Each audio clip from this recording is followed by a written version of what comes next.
as the Senate moves into 2014. All right, well, we'll certainly keep talking to you. We've been chatting with Neil Lesniewski from CQ Roll Call. Thanks for being with us this morning. Thank you.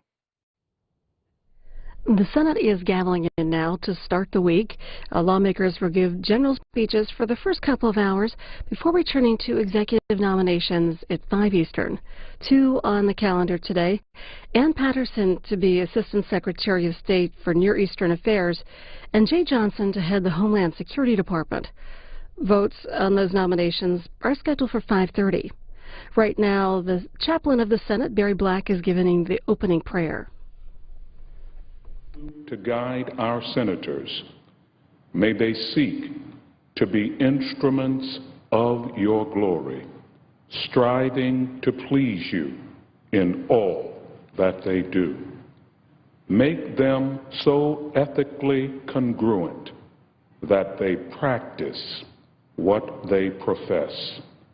May their hearts be so transformed by your Spirit that they seek your approbation above any earthly approval. We pray in your merciful name. Amen. Please join me in pledging allegiance to the flag. I pledge allegiance to the flag of the United States of America and to the republic for which it stands, one nation, under God, indivisible, with liberty and justice for all.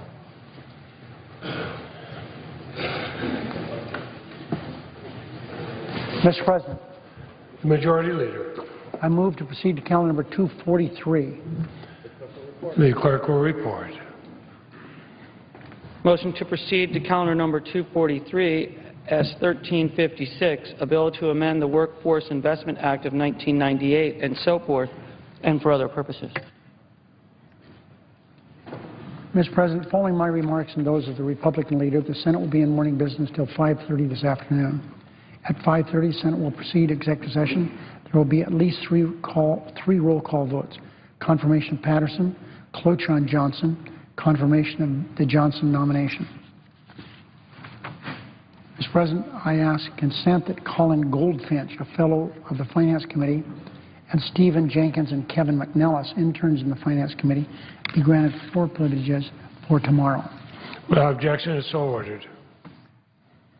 Mr. President, last week was difficult for the entire Senate community. When cooperation is lacking, as it was last week, completing the business before this body becomes much more difficult. Last week, though, the Senate confirmed 4 district court judges, 2 D.C. Circuit Court of Appeals judges, an Equal Employment Opportunity Commissioner, a Secretary of the Air Force, a Privacy and Civil Liberties Oversight Board member, and a Deputy Secretary of State.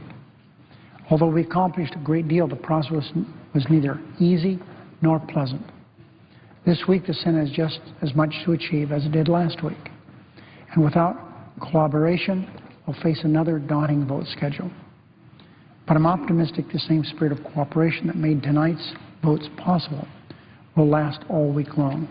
Tonight, the Senate will vote on Ann Patterson's nomination to be Secretary of State, an Assistant Secretary of State. We'll also vote on cloture on the nomination of Jeh Johnson to be Secretary of the Department of Homeland Security. If cloture is invoked, this body will immediately vote on Johnson's confirmation. As General Counsel of the Defense Department from 2009 to 2012, Mr. Johnson served as a senior lawyer for the largest government agency in the world. He oversaw the work of more than 10,000 military and civilian lawyers. Prior to his work at the Defense Department, Mr. Johnson served as Assistant U.S. Attorney and spent nearly 2 decades in private legal practice. He's eminently qualified, and we all look forward to his confirmation. Tomorrow, the Senate will begin consideration of the budget measure passed by the House last week. Although neither side got everything it wanted from this agreement, the legislation should help break a terrible cycle of governing by crisis. And it rolls back the painful and arbitrary cuts of the sequester, protects Social Security and Medicare benefits, and will help prevent another dangerous government shutdown in the new year.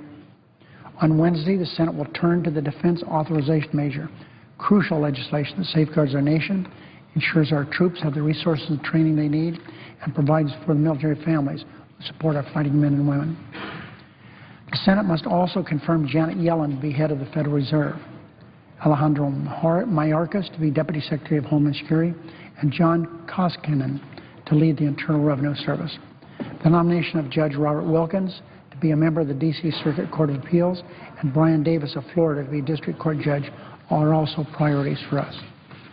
Mr. Davis' nomination has been pending for 2 years. The Senate must also move quickly to confirm Sarah Sewell as Undersecretary of State, Jessica Wright to be Undersecretary for Readiness at the Defense Department, Sarah Bloom Raskin to be Second in Command at Treasury, and Mike Connor to be Second in Command at Interior.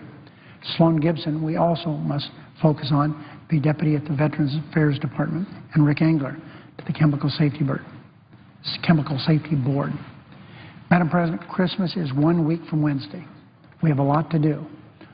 We could complete all of our work by Thursday, by Friday, by Saturday, by Sunday, by Monday, or Tuesday. But finish it we must. I've lined out what we need to do, and it's up to the minority to determine what, if anything, they're going to stop us from doing. I'm happy to work with them on time, but there are certain things, as I've indicated, Mr. President, we have to get done before Christmas. Would the Chair announce the business of the day? Under the previous order, the leadership time is reserved. Under the previous order, the Senate will be in a period of morning business until 5:30 p.m., with the time equally divided and controlled between the two leaders or their designees. Madam President, I would note the absence of quorum and ask consent that the time be charged equally to both sides. So not only for this quorum call, but for those during the day until 5:30. Without objection, so ordered. The clerk will call the roll. Mr. Alexander.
ask unanimous consent that the quorum call be resumed. Without objection, so ordered.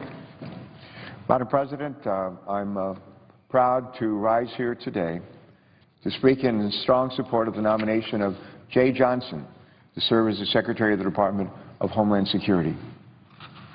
As my colleagues know, I've been concerned for many months about the high number of senior-level vacancies that exist at the Department. In fact, the Department of Homeland Security has been without a Senate-confirmed Deputy Secretary since April and without a Senate-confirmed Secretary since early September. That is simply too long for such critical positions to be vacant, especially since the Department of Homeland Security has been without Senate-confirmed leadership and a number of other senior leadership positions, too. That list of vacancies include these: the position of Deputy Secretary, as well as the heads of Customs and Border Protection, Immigration and Customs Enforcement, and the Inspector General. Working with the President, we need to do something about it. And today we can. It is my hope and expectation that we will vote to confirm a new Secretary to lead the Department within the next few hours, allowing Jeh Johnson to be sworn in and to start work later this week. Getting a Secretary of Homeland Security quickly confirmed is essential to help effectively run this department and protect the safety of our citizens. This department is a large and complex entity with a diverse set of missions and challenges. It is composed of 22 distinct agencies spread across various locations throughout our country. And 10 years after its creation, the Department of Homeland Security still lacks a strong sense of cohesion. Moreover, given the nation's fiscal challenges, the Department, like many federal agencies, is being asked to do more and to get even better results with fewer federal dollars. That being said, over its 10 years, the Department has celebrated a number of important milestones. In fact, just last week, for the first time ever, the Department of Homeland Security received a clean financial audit. And now there's one outlier. There's one outlier there among the major departments of our government that hasn't received that clean financial audit, and that is the Department of Defense, which has been around for, gosh, what, 70 years? Department of Homeland Security took them 10 years. They've been on the GIO high-risk list for all those 10 years, and I'm delighted that when I received the word last week that this goal had been achieved. Major accomplishment, and one for which I heartily congratulate the Department. So an old saying goes something like this: you can't manage what you can't measure. Now the Department can achieve a clean financial audit. It's my hope that its financial management practices will continue to improve. And in order to build upon this and other successes, I believe the Department needs Senate-confirmed leadership. There's no doubt that even on a good day, though, serving as Secretary of the Department of Homeland Security is really a hard job. Jeh Johnson, however, is no doubt up to this enormous task. And again, I'm strongly supporting his nomination. Mr. Johnson is a seasoned national security expert who is eminently qualified to take the reins to run the challenging Department of Homeland Security. After graduating from Morehouse College and then Columbia Law School, Jeh Johnson started his career in private practice. Later, he became an assistant U.S. attorney in the Southern District of New York, where he prosecuted public corruption cases. He then returned to the private sector, where he became a partner at the law firm of Paul Weiss, Rifkin, Wharton, and Garrison. While working at this law firm, Mr. Johnson again answered the call to public service, first as the Air Force's top lawyer in the second term of the Clinton administration, and more recently in the first term of the Obama administration as the top lawyer for the entire Department of Defense. In both positions, he confirmed by the U.S. Senate, he was confirmed by the U.S. Senate with strong bipartisan support. Having served in such important positions at the Department of Defense has no doubt helped him develop a number of outstanding skills that will enable him to lead this department effectively. There are few better places to learn how to manage a complex national security bureaucracy than at the Department of Defense. For example, for 4 years he was a part of the senior leadership team that ran the Defense Department. He played a critical role in overseeing more than 3 million military and civilian personnel scattered around the country and across the world, including having direct responsibility for nearly 10,000 attorneys. He provided key advice to two exceptional defense secretaries, Bob Gates and Leon Panetta, and was an important member of their management teams. To me, this is an invaluable experience for the huge task to which he has been nominated. He also participated in almost every discussion of consequence for the department, helping to shape the policies that directly impacted the lives of our brave men and women in uniform and their families. In fact, during his time at the Pentagon, Mr. Johnson developed a reputation for tackling some of the toughest issues in the Department of Defense and finding a way to build consensus and develop thoughtful and effective policy. For example, he won praise from both sides of the aisle for his work on the issue of don't ask, don't tell, and on the military commission system. Additionally, Mr. Johnson was an influential member of the President's national security team and helped design and implement many of the country's policies to fight terrorism and dismantle the core of al-Qaeda. Because of his experience in these positions and in other demanding roles, Mr. Johnson is well prepared to face the challenges that will await him if he is confirmed by the Senate today. But you don't have to take my word for it. Mr. Johnson has received high praise from many distinguished former government officials from both sides of the aisle. In a letter to our Committee on Homeland Security and Governmental Affairs, for example, every single former secretary of that department, Tom Ridge, Michael Chertoff, Janet Napolitano, lauded Mr. Johnson as a, quote, eminently qualified nominee, close quote. They went on further to state that, and I paraphrase, Jeh Johnson's service at the highest levels of the U.S. Department of Defense, the largest government agency in the world, provided him a keen understanding of how to successfully execute large-scale operational missions of varying complexity and purpose. Now here's what former Defense Secretary Bob Gates, a highly regarded and much admired manager himself, said about Jeh Johnson and his time at the Department of Defense. This is a quote. Take my word for it. Jeh Johnson has successfully managed an array of major initiatives across the biggest bureaucracy in the government, and in doing so won the esteem of virtually everyone with whom he worked. Close quote. Similarly, former Defense Secretary Leon Panetta said this about Jeh Johnson. Jeh has proven himself to be a talented, capable, bipartisan, and trusted public servant. I give him my strongest recommendation and full support to his confirmation as our nation's next Secretary of Homeland Security. Former Chairman of the Joint Chiefs of Staff, Admiral Mike Mullen, who stepped down in late 2011, has also expressed his deep confidence in the nominee, stating, quote, Jeh Johnson is as fine a person and professional as I have ever met. Let me say that again. Jeh Johnson is as fine a person and professional as I have ever met. I'm confident in his choice and that he will succeed in leading this most complex organization at a critical time in our country. Those are the words of Mike Mullen. Mr. Johnson's also received encouraging words of praise from a number of law enforcement groups, including the Major Cities Chief Association and National Fraternal Order of Police. I'd also add that at Mr. Johnson's confirmation hearing, our ranking member, Dr. Coburn, made known his support for Jeh Johnson and even went so far as to ask him to consider staying on as Secretary after the 2016 election.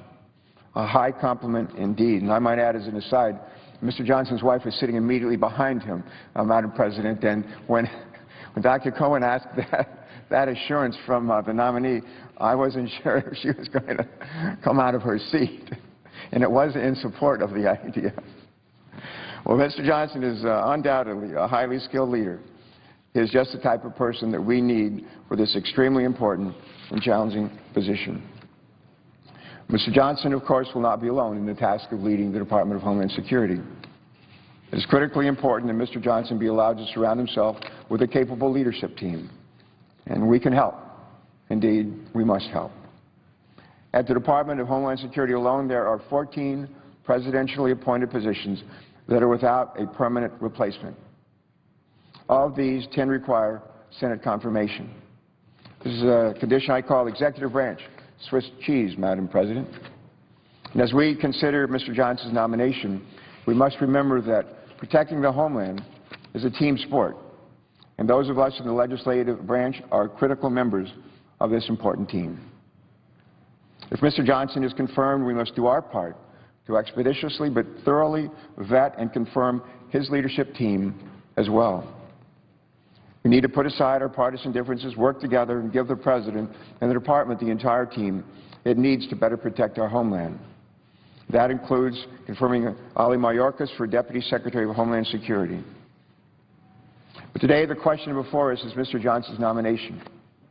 For any of my colleagues still on the fence about Mr. Johnson's nomination, I leave you with a few thoughts on his character and his integrity. I've gotten to know Jeh Johnson pretty well over the last couple of months. I've been impressed by his forthrightness, his thoughtfulness, his core values, and his impeccable moral character, as well as his deep commitment to public service, to serving our nation. He treasures his family and strives to honor their legacy through his work. I had the privilege of meeting several members of his family at the confirmation hearing last month. His wife is an accomplished professional in her own right. In fact, Jeh met his wife when she was practicing dentistry, and I think he may have been the patient. Together, they are the parents of two young adults that any parent would be proud to call their own. He's also a devoted son and a brother. Although they could not attend his confirmation hearing, I know his parents are deeply proud of the son that they raised. I noticed at his confirmation hearing that Jeh proudly wore a pen that was his great-grandfather's. His great-grandfather worked as a Pullman train car porter in the early 20th century. I think that quiet statement says a lot about the importance of family to Jeh, and the values and character his family instilled in him are always with him. And it's clear that he is a student of history and draws inspiration from the civil rights movement. One of Jeh Johnson's guiding principles is a lesson he learned from Dr. Benjamin Benny Mays, former president of Morehouse College and a mentor to Dr. Martin Luther King, who said, "You earn a living by what you get, you earn a life by what you give." Think about that for a second. You earn a living by what you get, you earn a life by what you give. Think about that, and think about all the times that Jeh Johnson has left the comfort of the private sector 3 times before so that he could give back and serve the people of our country as a leader in our government. With that in mind, I think we know what kind of leader we're getting in Jeh Johnson and what he will bring to the Department of Homeland Security. I urge my colleagues to join me in voting today for Jeh Johnson. Thank you, Madam President. I would note, Madam President, the absence of a quorum. Clerk will call the roll. Mr. Alexander.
We just heard Senator Carper talk about Jeh Johnson and his nomination to head the Homeland Security Department. A vote on his nomination and also the nomination of Patterson to be Assistant Secretary of State for Near Eastern Affairs is expected at about 5:30 Eastern Time here in the Senate. A headline in Politico, Boehner-Ryan lobbies Senate GOP.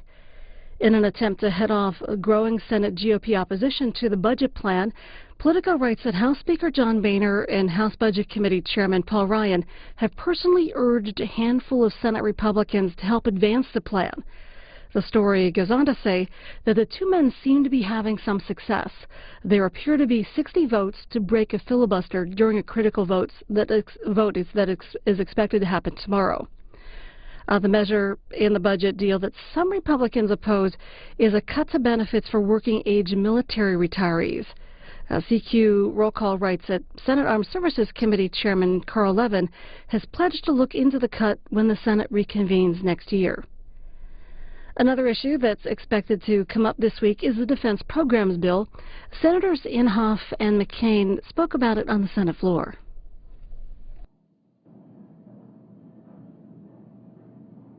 Well, we went through something, and I want to talk a little bit about the National Defense Authorization Act. Every year we have a National Defense Authorization Act.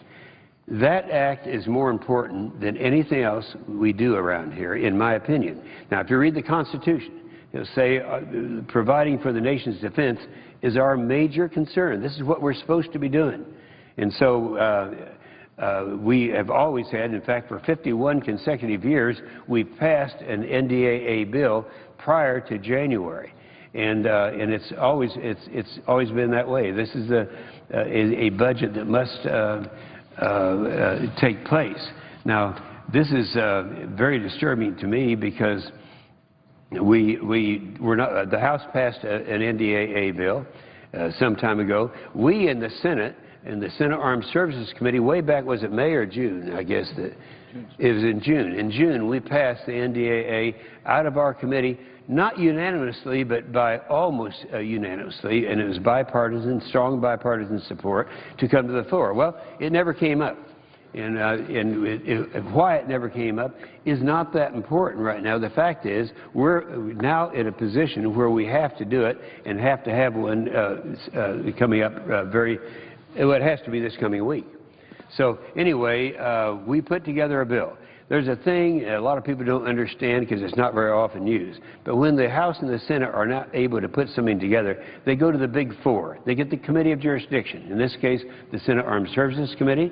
So they have the chairman, the ranking member. The ranking member is the one that has the most rank from the minority. That's me in the case of the Senate. And then the chairman of the House and the ranking member of the House. 4 people.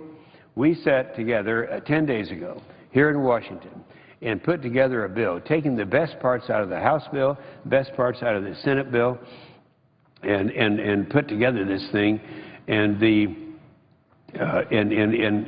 it's one that I think when people understand it, it is one that I don't know of anyone who would really oppose it.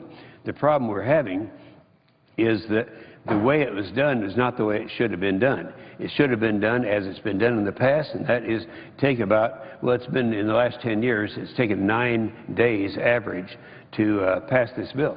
So we have all of the amendments processed, and people come forth with amendments. Well, that didn't happen this time. So what we did in this bill, we took 79 of the amendments that people had in the House and in the Senate, Republicans and Democrats, and we did 79. That's 41 Republican amendments and 38 Democrat amendments. These are ones that had been introduced on the Senate floor, and we were able to go ahead and put these into the bill. So we have a good bill. It's out there. We need to we really need to do it. And I believe that if people are concerned about the process, I am concerned. We're going to get busy to make sure this doesn't happen in future years. We don't want it to happen, but we don't want our service people who are in harm's way today to be paying for the fact that we had a procedure that was wrong. We have a vehicle here. We have a bill. It will come up for consideration. It'll come over from the House, and I anticipate first part of the week we'll have this bill. Now, what does it do? First, it authorizes 37 special incentive pays, including reenlistment bonuses and certain health professionals bonuses. Here we're talking about people who are considering reenlisting right now. They're in the service. I mentioned a minute ago some of the aviators. But this is just mostly the Army and the Marines and the Navy.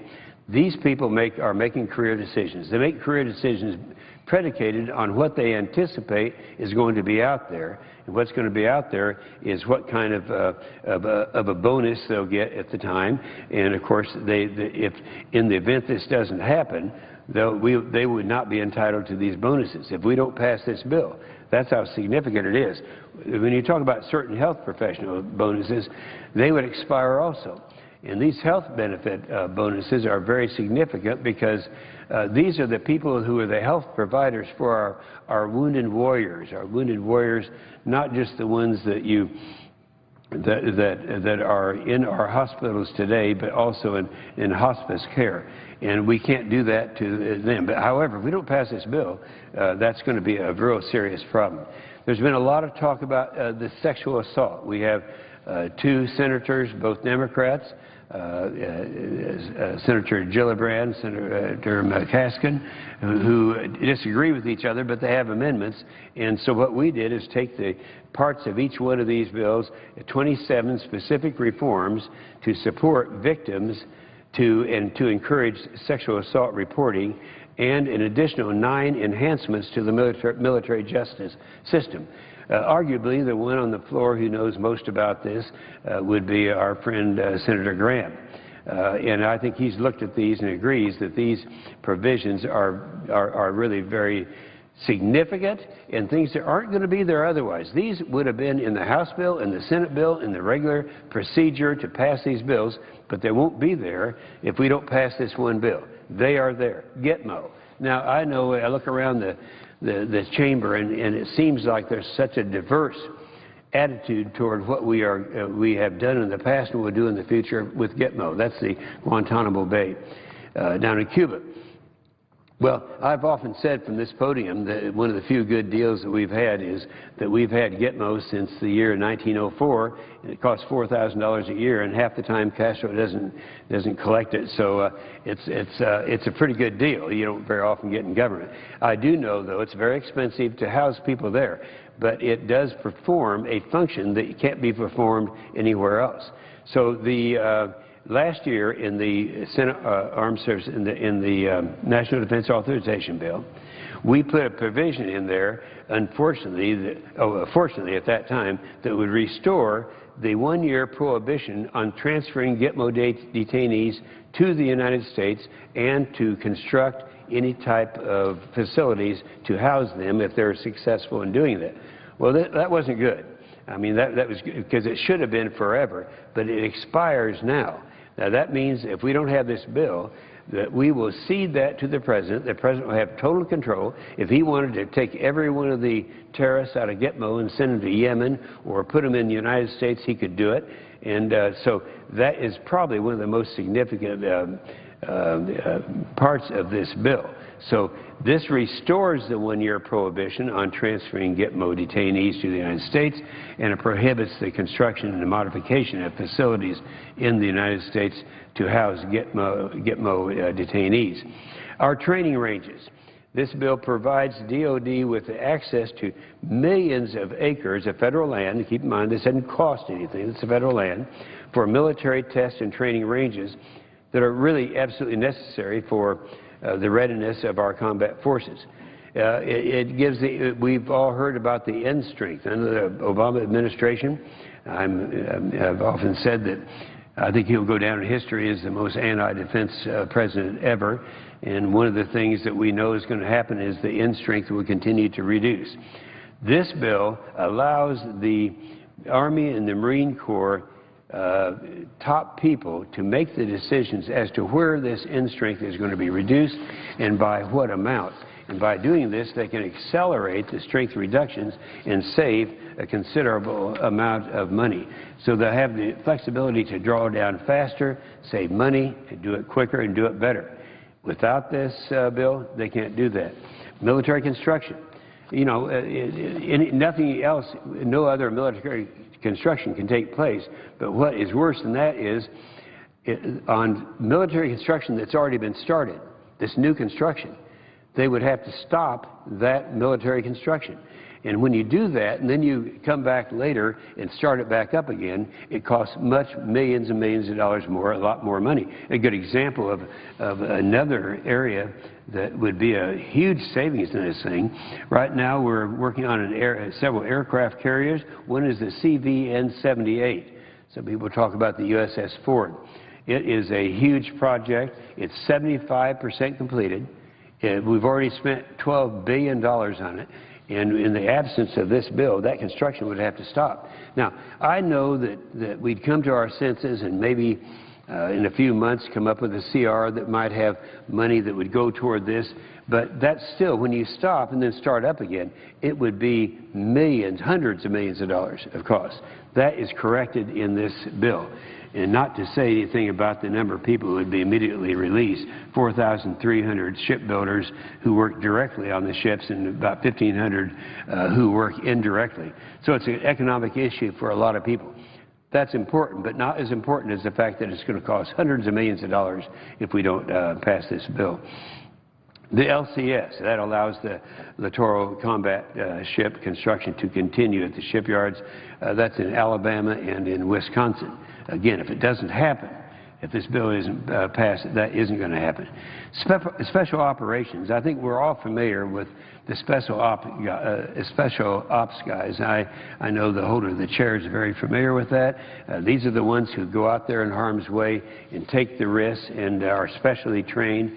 The commander there is Admiral McRaven, and that's his number one priority is the preservation of special operations forces and families after the 12 years of sustained combat by authorizing various human resiliency and family care programs. In other words, these people, many of them have families.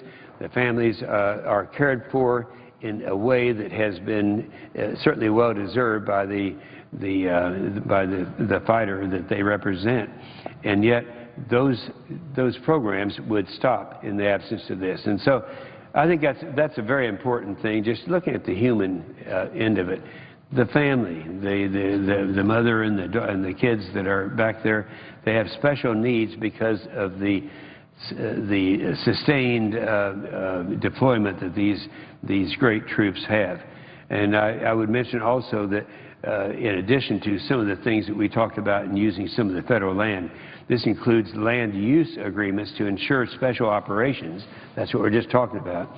The special operations forces have sufficient access to training ranges, including the Chocolate Mountain Aerial Gunnery Range in California, which serves as an indispensable role in training Navy SEALs. In fact, when you go and you watch them, you can't train our Navy SEALs without this facility. So it takes care of that. Lastly, I could mention a whole lot more, but one of the significant things is people are talking about waste in the Pentagon and all of this. This provides for an audit of the Department of Defense, requires a full audit of DOD no later than March 31st of 2019. It'll take a long time to do this. It's never been done before, but this bill will call for the beginning of that process. We all know about the nuclear triad. The nuclear triad gives us that nuclear capability in our bombers, our ICBMs, and our submarine-launched ballistic missiles. And this bill prohibits the elimination of one of those three legs. And we've seen a lot of... Consent that the quorum call be dispensed with. Without objection. Madam President, I want to share for a few minutes first some thoughts about the Bipartisan Budget Act that had passed, I guess they call it, through the House and is now here, and we'll have a cloture vote on that in the morning. I appreciate the hard work that Chairman Ryan and Chairman Murray put into that. It's a complicated and important task for sure, but I'm not going to be able to support it. I'm ranking member on the Budget Committee. I've dealt with these issues, and Congressman Ryan, Chairman Ryan, and Chairman Murray and I have all talked about them for a number of years. And there are a lot of things that are important as we work through this. The proposal that's before us would increase spending, it would increase taxes and fees, and it would violate, in my view, the core promise Congress made when passing the debt ceiling in 2011. In August of 2011, we told the American people if you would allow us to raise the debt ceiling $2.1 trillion, we would cut $2.1 trillion in discretionary spending essentially over the next 10 years. We'd try to reach a bigger agreement, but if it didn't, we would cut money through the discretionary accounts, defense and non-defense. No agreement was reached. The automatic cuts went into place. Now, I think we could modify those reductions in spending in a way that makes them less harmful and gives the agencies and departments, particularly defense, much better ability to meet the reductions in spending we ask them to meet without doing damage, unwise damage, as I think we probably are today. We could make it a lot better, but not to spend more than we agreed over the now 8 years left remaining in the Budget Control Act's time. So what frustrates me, and I'm willing to give and take on some of this, but I'm a bit frustrated, frankly, that we are now going to spend $63 billion more, mostly in the next 2 years, over the amount that was limited, over the Budget Control Act limits, and that includes the sequester that we agreed to. So I'm worried about that. It's going to be spent, and we're going to try to get some cuts somewhere else to fund it. Over half the cuts that are going to fund this $65 billion occur outside the 8 years remaining on the Budget Control Act in the last 2 years. So that's not good. I mean, we promised in 2011 we'd reduce spending $65 billion more this year or contain its growth more than this legislation says. So we promised that, and now this legislation is going to pump $65 billion more this year and next year into spending that we promised just 2 years ago. So I'm a little uneasy that we're going to say we're going to pay for that extra spending in years 8 and 10 over the next 10-year budget. Forgive me if that causes me concern, but it does, and so I'm worried about it, and I hope that our colleagues will study this. And frankly, there are a couple of big issues that are out there. One is a real hit to retired military. People who've served 20 years are going to have their retirement pay reduced, their military pay till they're 62 reduced significantly. And in addition to that, we've got a problem that I think is even more serious and important to me. As a member of the Budget Committee who's made and raised budget points of order on the floor of the Senate, I want to make this point clear. There's a budget point of order on the current law that if this Congress attempts to spend more money than was agreed to in the Budget Control Act and the sequester, that any member can raise, and I've raised it on at least 3 occasions, and we prevailed on each one of those 3 occasions. I've raised it. And what it says is, even though you may say you've got more money, you raise taxes or fees, we agreed not to spend over this level. This is our spending limit. Now, it shows growth over 10 years in spending. It's not a real cut, although it cuts in the short term this year. But after this year, defense and non-defense discretionary spending will grow 2.5% each year. So this is not a permanent savaging of the federal budget. And so the point is that it was an agreement to limit spending. And somehow in this agreement that was reached by Chairman Murray, the Democratic Senate leader, and Chairman Ryan, the House Republican budget leader, who's not familiar with Senate rules, but Senator Murray is, the Democrats obviously insisted that we change that budget point of order. which means if somebody proposes to spend more than the Budget Control Act says and proposes to pay for it with taxes and fees, it's no longer subject to a 60-vote point of order. And that will undermine in a real way our ability to be successful, because it will pit unpopular taxes on some business against some needy cause, and it will say that you didn't vote to help people in need. Whereas in truth, we agreed to spending limits, and we should adhere to those limits. And so in the past, we've had votes, and the vote was simply this amendment, this bill that's before the Senate, spent more money than we agreed to spend to, go back and find some other way to fund this good cause you want to fund, not by more taxes and more spending. So this has been eroded significantly, and I'm worried about it. So there are a number of other problems with the legislation. I know people will complain about it, but nothing is perfect. I know that. And I know we'd like to have an agreement. And hopefully, somehow, we can. But what should happen is the Senate should not agree to reduce retirees, military retirees' benefits, at least not before we know there's no other alternative, and that other employees of the federal government at least have the same kind of reductions. It doesn't appear to be so here. And we ought not to have changed the internal budgetary enforcement powers that are included in this point of order. That should not be eliminated. And that, unfortunately, that's what's happened today. In a little bit, Madam President, we will be voting on the Secretary of the Department of Homeland Security. This is a very, very important position, one of the most important positions in our entire government. It's a massive agency. It was cobbled together under President Bush's tenure after pushing from Congress. What happened was President Bush, after 2001, the attack at 9/11, was under attack to have a new agency for Homeland Security. And he didn't go for that at first, but the pressure built, and he just decided to do it.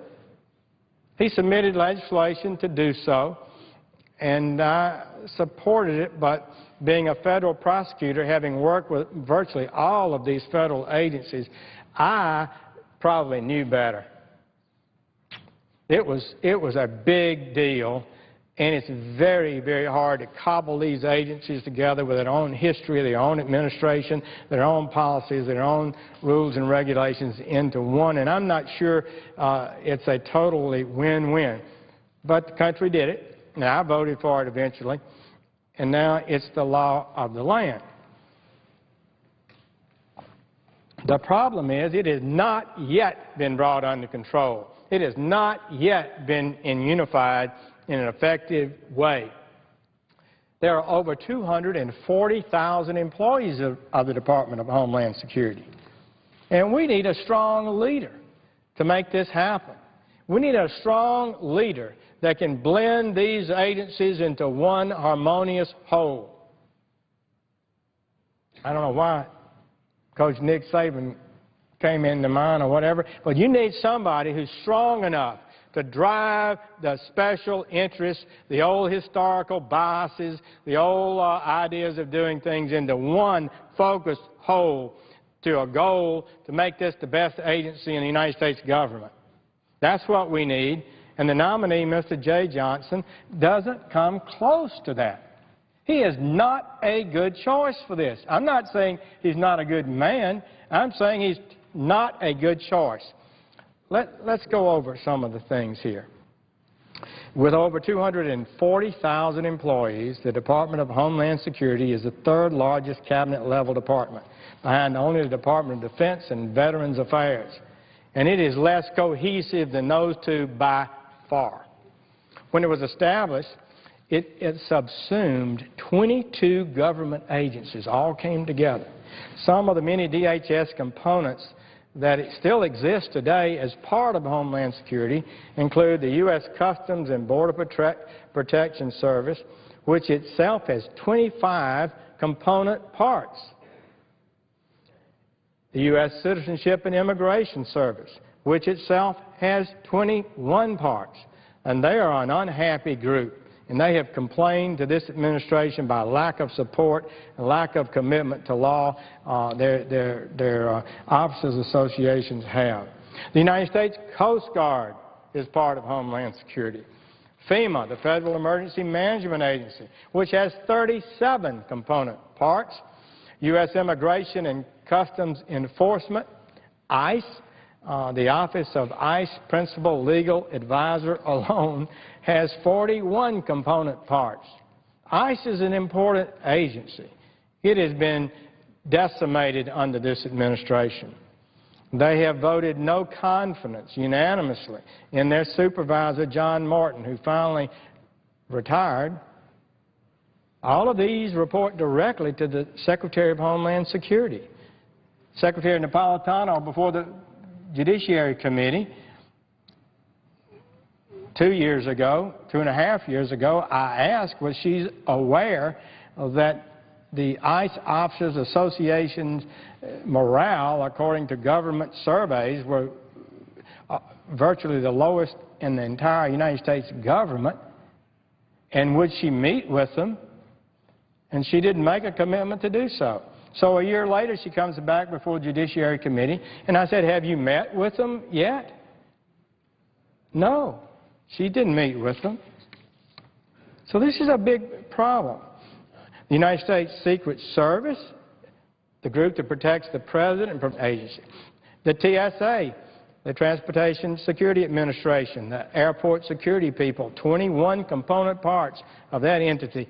The Domestic Nuclear Detection Office, the Federal Law Enforcement Training Center, the Directorate for National Protection and Programs, which includes the Office of Emergency Communications, the National Cybersecurity and Communications Integration Center, the Stakeholder Engagement and Cyber Infrastructure Resilience Division, the Federal Network Resilience Division, and the Network Security Deployment Division.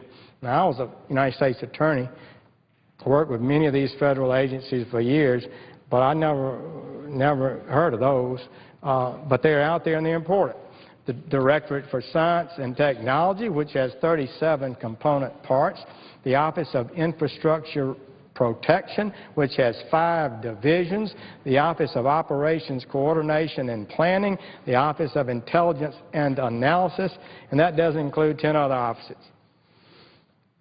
Well, so in December 12th of 2013, the Governmental Accountability Office, our independent agency that investigates departments and provides information to Congress, published a report on December of this year stating that since its inception in 2003, the Department of Homeland Security, quote, has faced challenges in implementing its human capital functions, and federal surveys have consistently found that DHS employees are less satisfied with their jobs than the government-wide average of federal employees, close quote.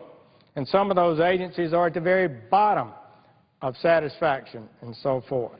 DHS has ranked 36 out of 37 agencies that participated in the Office of Personnel Management Employee Viewpoint Survey. So they survey the employees. How do you view your agency? They're at the bottom. We need a leader that can turn that around. This program is down. We need a coach that can build a winner. That's what we need. So this survey includes questions such as whether leaders generate high levels of motivation and commitment in the workforce, and whether employees have a high level of respect for their organization's senior leaders. That's what they ask when they do this survey. from the years 2006 through 2013, DHS scored lower than the government-wide average each year, while the government-wide scores for this index have declined 3 percentage points since 2011.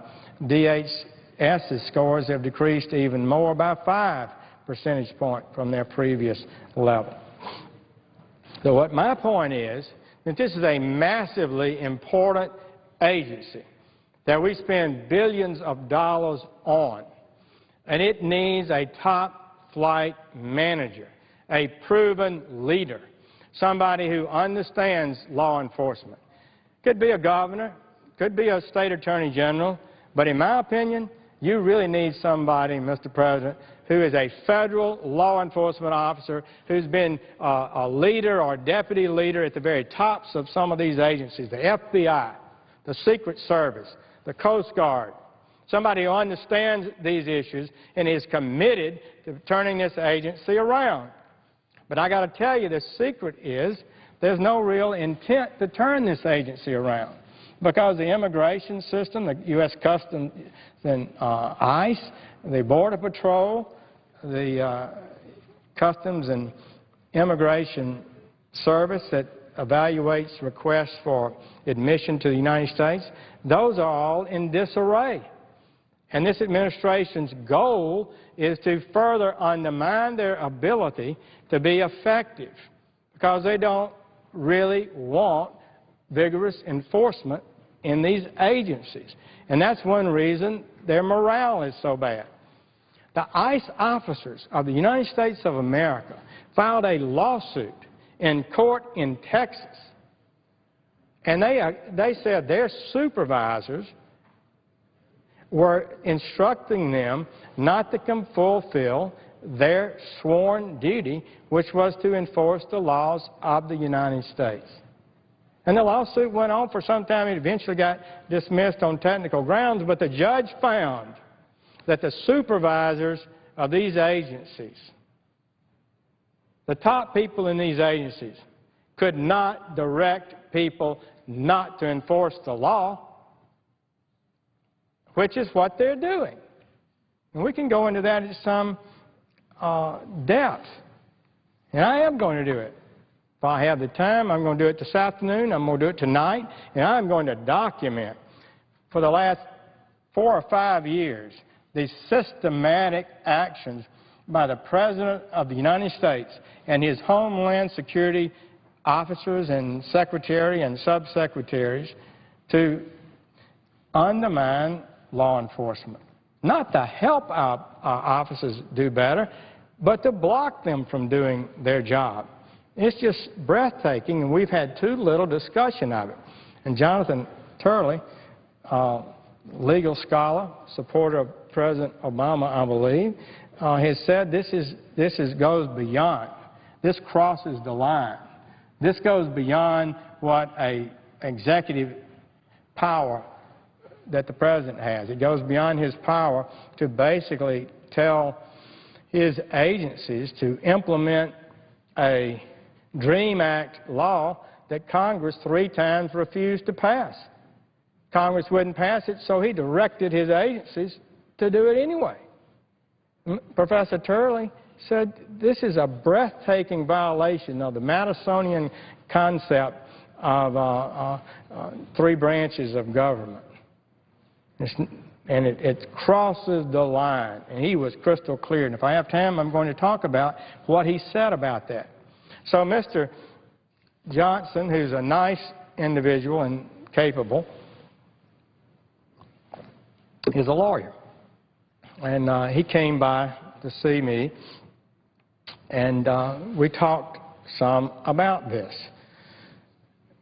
And I expressed, frankly, my concerns to him. Now, the administration has pointed to Mr. Johnson's position as General Counsel for the Department of Defense as proof of his management ability.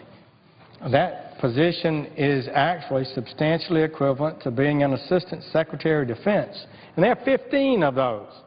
But one thing that Counsel for the Department of Defense doesn't do is manage the department. and deal with all the conflicts about the agencies and departments and so forth. An Assistant Secretary of Defense is the 5th highest ranking official within the department's organizational hierarchy. There's first the Secretary of Defense, then the Deputy Secretary of Defense, then the Executive Secretary, Undersecretaries, and Deputy Chief Management Officer. You have to go that low, and then he's the counsel, not a manager, a lawyer. He was previously a litigator at some big New York law firm and Assistant United States Attorney, Federal Prosecutor, 2 years. I was United States Attorney. I managed an office, a relatively small office, for 12. So he was 2 years an Assistant United States Attorney. He's now supposed to be able to manage this entire monstrosity of an agency. The first Secretary of Homeland Security, Tom Ridge, had served as governor of Pennsylvania for 6 years. That's a big state. That requires some management skills. And was President Bush's Homeland Security advisor from 2001 to 2003, and was a part of the post-9/11 response. And President Bush appointed him, and he was the first leader in Homeland Security. His successor, Mike Chertoff, had been a judge on the U.S. Court of Appeals, but more significantly to me was he'd had a long time in the Department of Justice and as United States Attorney in one of the biggest offices in America, the District of New Jersey. He worked with every one of these agencies for a long period of time, decades of prosecuting cases, and he understood the culture of the agencies that came together to form Homeland Security. And even Secretary Napolitano had been governor of Arizona for 6 years and had been the state attorney general, both of which were management positions. So, in an interview with the blog AboveTheLaw.com, the nominee, Mr. Johnson, was asked why he left a lucrative private practice to join the Department of Justice, and he replied, "Loyalty to this president, commitment to public service and safety for our country." First thing he mentioned was loyalty to this president. According to one article, Johnson was described as a loyal political operative of the president who often referred to himself as, quote, the president's man, close quote, at the Department of Defense. So the president has his man, the lawyer, at the Department of Defense. I suppose that's okay to have a friend at the Department of Defense, but is he capable of running the Department of Homeland Security? On October 18th of this year, at the press conference announcing his nomination, Mr. Johnson said, I love this country, I care about the safety of our people, I believe in public service, and I remain loyal to you, Mr. President, close quote. While at the Department of Defense, Mr. Johnson is credited with spearheading the president's effort to repeal the Don't Ask, Don't Tell law or policy, despite the fact that a poll of the combat units showed they didn't favor that.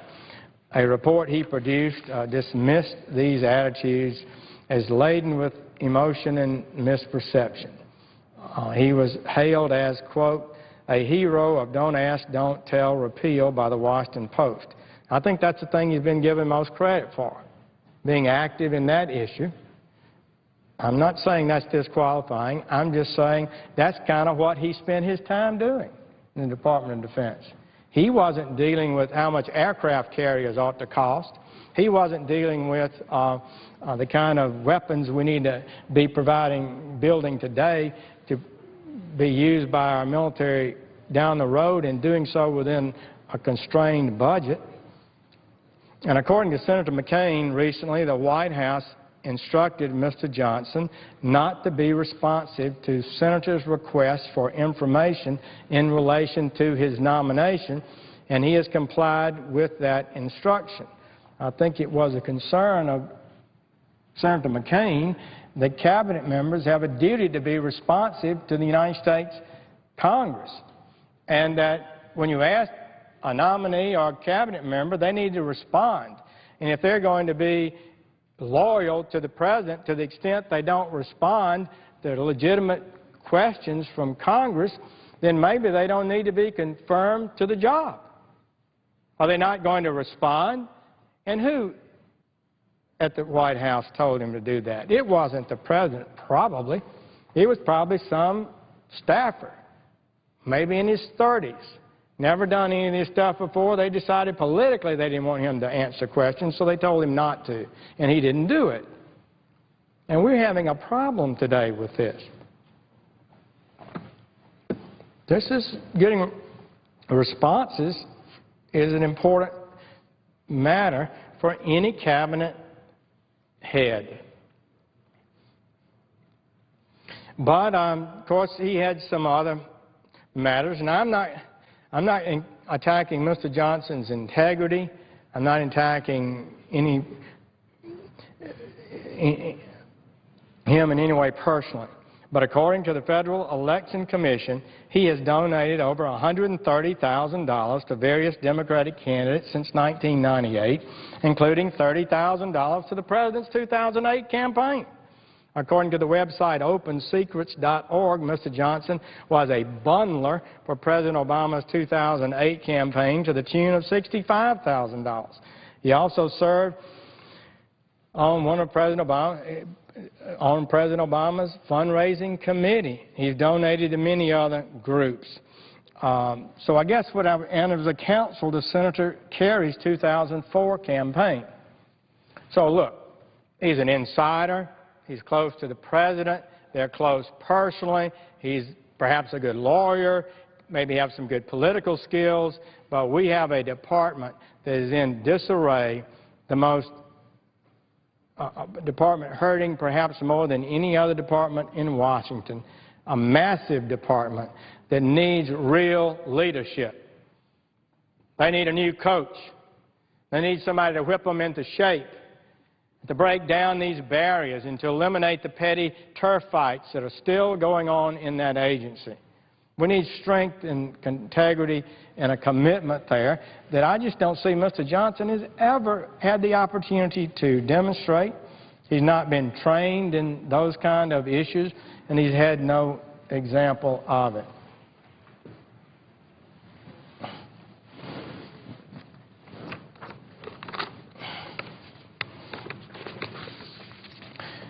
Now,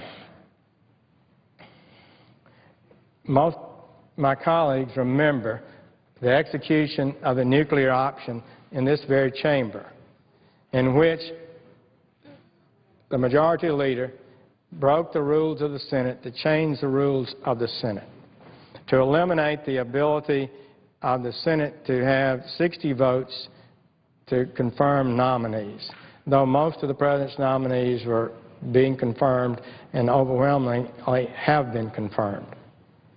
And they got irritable about a few judges, and they changed the whole rule of the Senate.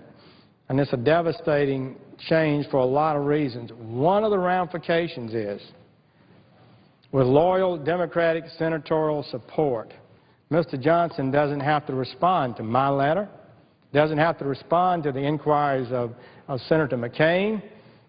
He has to respond to some staffer in the White House that says, don't give them any information. Just give them some general junk.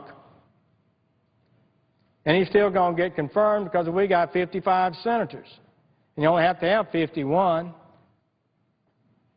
So the ability to put pressure on these groups is, on these nominees is important. And I know my friend Senator Reid, I really believe he made a huge error. He's got a tough job, but he did not need to go along with this. I know he had radical and progressive groups pushing him to do this nuclear option, to pull the trigger, stick it to him, do it, and he eventually ended up doing it. And it's reported that right over here in the Mansfield room, when Senator Reid left the Senate chamber, he went in there, and there was raucous applause and cheering from the ACLU and for special groups, many left-wing groups that were over there wanting this thing to happen. And I know the hard left wanted that. They've been pushing for elimination of the classic Senate prerogatives that make us different from the House of Representatives, and I guess this was the first big step they feel like they achieved.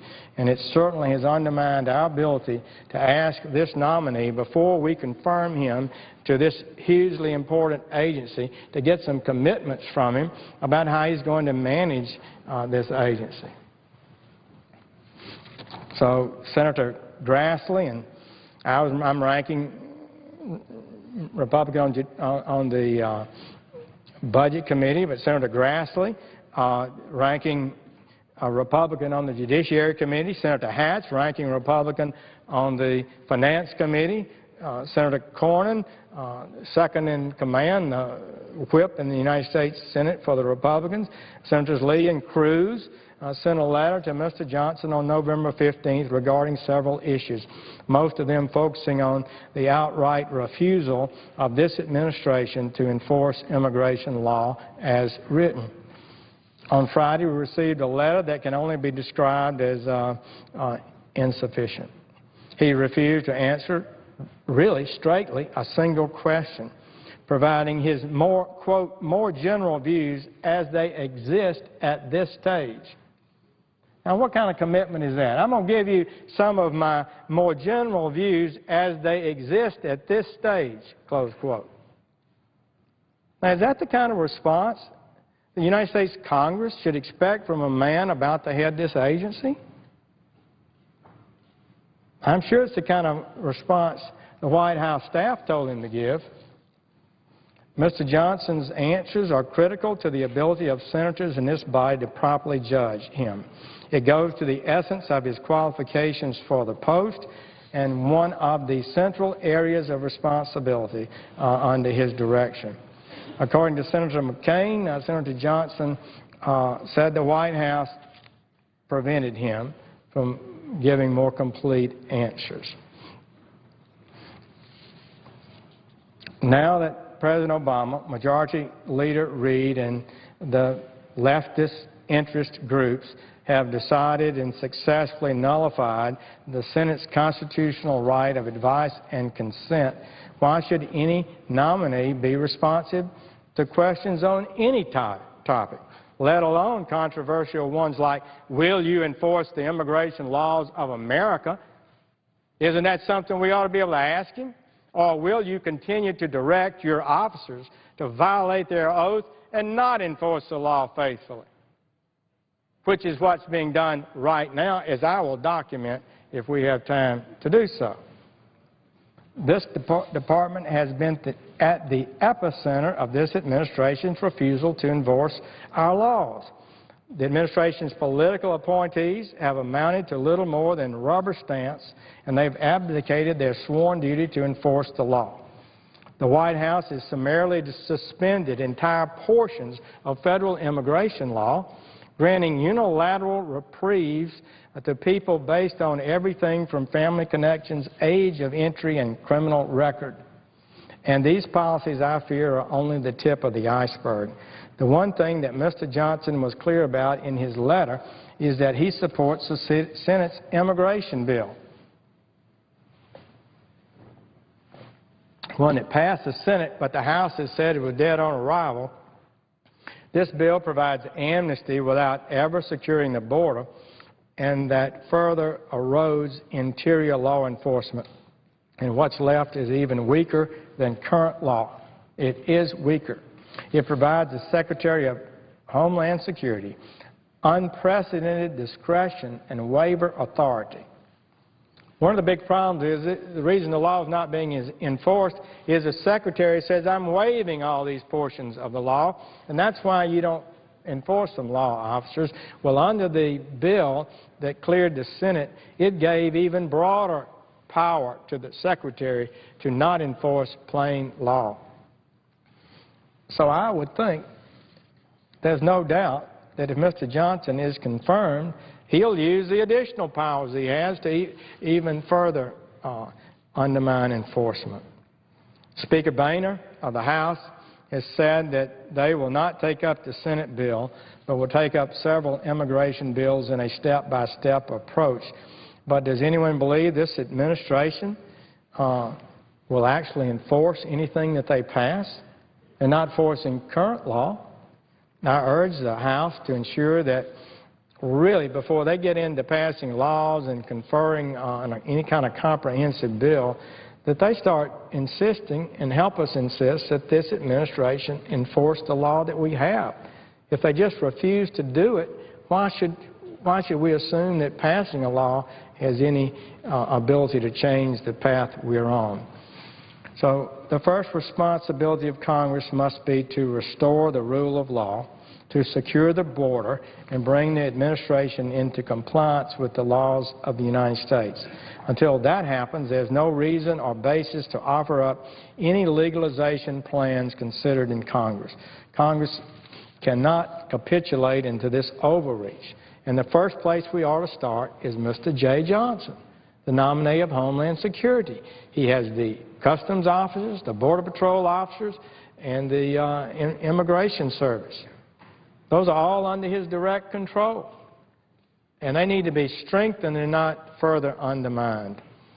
The record of lawlessness is what we sought to explore in our policy-oriented inquiry to Mr. Johnson, but we got no response to it. On September 2011, the President said, "We live in a democracy. You have to pass bills through the legislature, and then I can sign it," close quote. Yet less than a year after he personally disputed the notion that the executive branch could not act on its own, he decided to grant legal status to a class of individuals. He instituted an action called the Deferred Action for Childhood Arrivals, a directive to all the agency department heads and all the way down to the officers at the lowest level, which would grant legal status to a mass population of individuals who are here in the country illegally. The directive, combined with the so-called John Morton memo, ordered law enforcement agencies in the field to stop apprehending and removing people in the country illegally, certain groups of them, and instead allow them an opportunity to apply for legal status. Well, there's no law that allows them to apply for legal status. Law came up 3 times in Congress, and 3 times Congress rejected the law.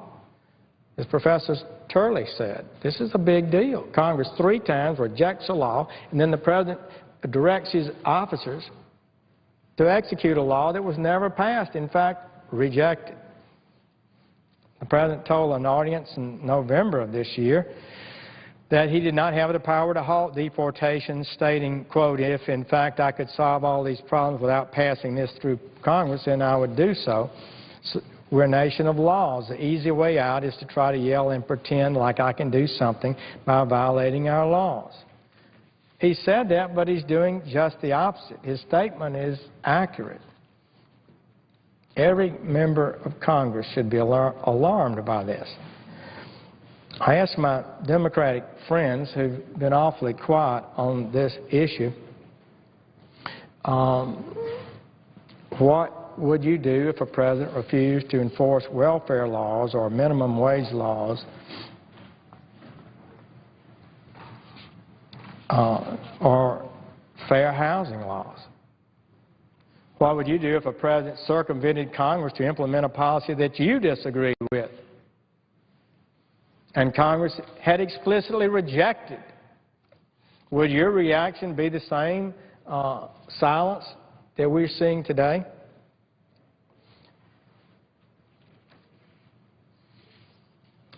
Once the rule of law begins to be undermined, this whole republic is in danger.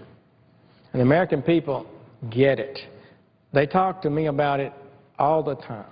They use different phrases. They say, what's the Constitution? The people don't tell the truth. The law is not being enforced. How can he amend the Obamacare, the Affordable Care Act? He can't. I was taught in elementary school, high school, the president executes the laws. He doesn't make law. How can he change the law that you guys just passed? I get asked that all the time.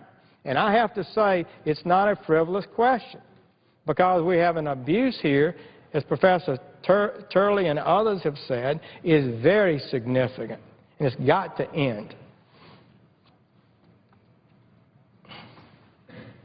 No one is above the law. And that's what the judge in Texas said, and that's what the judge said to President Nixon when he didn't want to do some things. He said, you're not above the law.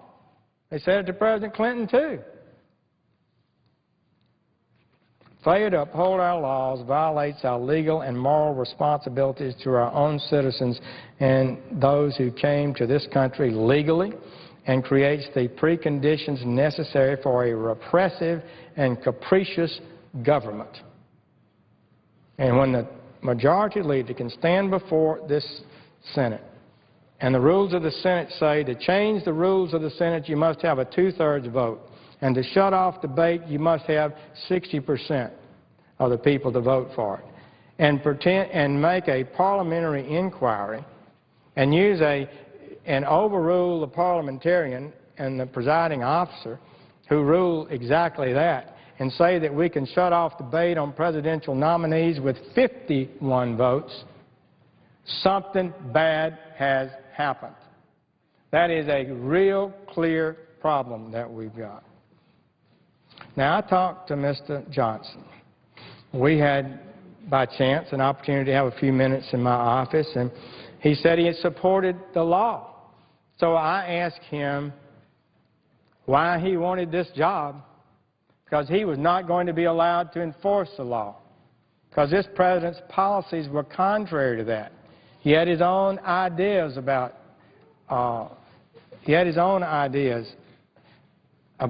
immigration, inconsistent with the law of the land, and he was executing his idea about immigration laws, not what was the law of the land.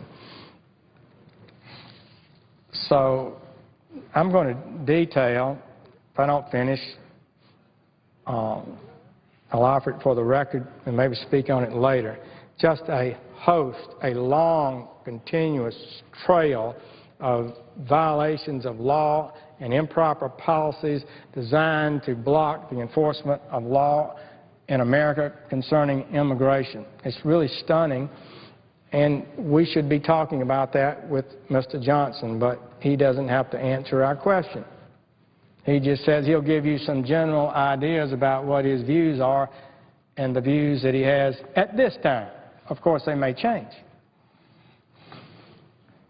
Most Americans probably don't know a law enforcement officer that apprehends someone for speeding and discovered the person is illegally in the country does nothing. The federal people will not come to pick them up. It's against the policy. They just release them on the spot. They could have caught them for other lesser offenses. They're released because people won't come and get them. It's actually being applied to people in prison that's supposed to be deported.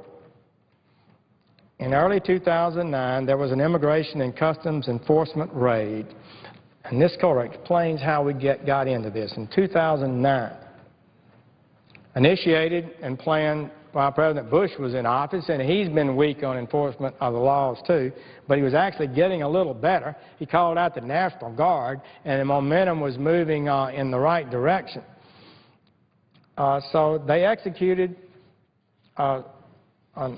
enforcement action at an engine machine shop in Washington State, where ICE agents detained illegal immigrants who were working without authorization. In a statement about the operation, ICE said that they were investigating criminal activity. They discovered hiring records revealing a significant number of people that were using bogus Social Security numbers and counterfeit documents. They found 26 illegal immigrants working It was a completely legitimate and justified law enforcement action, but President Obama had just taken office. And he clearly had promised this kind of thing wouldn't happen. So shortly thereafter, certain pro-amnesty groups criticized him. As a result, the Secretary Napolitano vowed she would get to the bottom of it. An article in the Washington Times quoted a Homeland Security official as saying, quote, "The Secretary is not happy about it," close quote. And instead of enforcing the law, the Secretary investigated the law officers for simply doing their duty, apparently in response to some demand or promises made to advocacy groups during the campaign. And so, Mr. President, I appreciate the opportunity to share these thoughts. As I said, that was the first event, and we've had a series of those since, a long list of them that got us into a point where we need to know where the Secretary of Homeland Security stands on these issues, and we should not confirm somebody who's not crystal clear about what their policy would be for this great office.